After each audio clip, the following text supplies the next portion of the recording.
This is about a 21-year-old male who has been working as anesthetic technologist. He was found to be comatose in the morning at 9 a.m. in the operation theatre. Immediately MRI brain was done.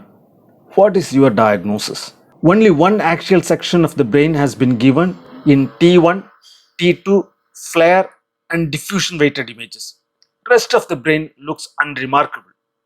You can go through the images and what do you think?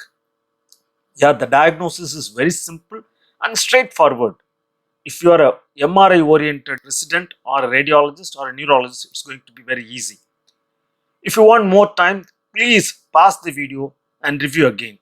Within few seconds, I'll give you the findings and shall discuss about the observations. Are you ready? Let's go. There is symmetric abnormal signal intensity in the bilateral basal ganglia, including the caudate nuclei in the T1, T2 flare and diffusion weighted images. The diagnosis is acute hypoxic ischemic encephalopathy. When you see almost symmetrical altered signal intensity in the bilateral basal ganglia, there are so many causes in children and adults. How to remember that list? For the beginners and the learners, the mnemonic is nil toxin. You can go through the expansion of this. Few might be including only the bilateral basal ganglia, but few of them commonly involve other areas of the brain as in osmotic myelinolysis or Creutzfeldt-Jakob disease or toxoplasmosis. That's why clinical background is crucial to pinpoint the diagnosis. Now we'll go to the discussion of hypoxic ischemic encephalopathy. When there is a period of global intracranial hypoxia due to either hypotension or hypoperfusion or hypoxemia, that tends to affect the most metabolically active areas of the brain preferentially.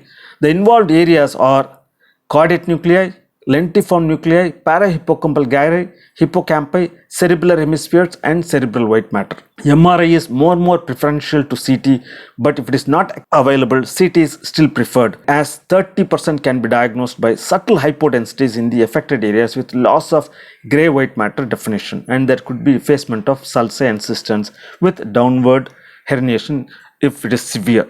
MRI diffusion weighted images are the most sensitive sequence, giving the diagnosis in 90% of the patients even within 1 hour. Rest of the sequences give the findings within 1 hour in 50 to 75% of the patients, especially T2 weighted images. There will be increased signal on fluid sensitive sequences in the affected areas. Hemorrhagic necrosis like petechial or laminar hemorrhages may subsequently develop in few patients. All this may later resolve, leaving residual volume loss with possible calcification. If petechial or laminar hemorrhages occur, they lead to a delayed white matter injury, which is called as postnoxic leukoencephalopathy. In our case, the anesthetic technician wanted crucial attention in his operation theatre room, as nobody has been acknowledging his sincere works, especially by the OT staff nurses and the superiors. That's why he had intravenously injected choline, which might be a parasuicidal attempt. However, he partially recovered with some memory deficit.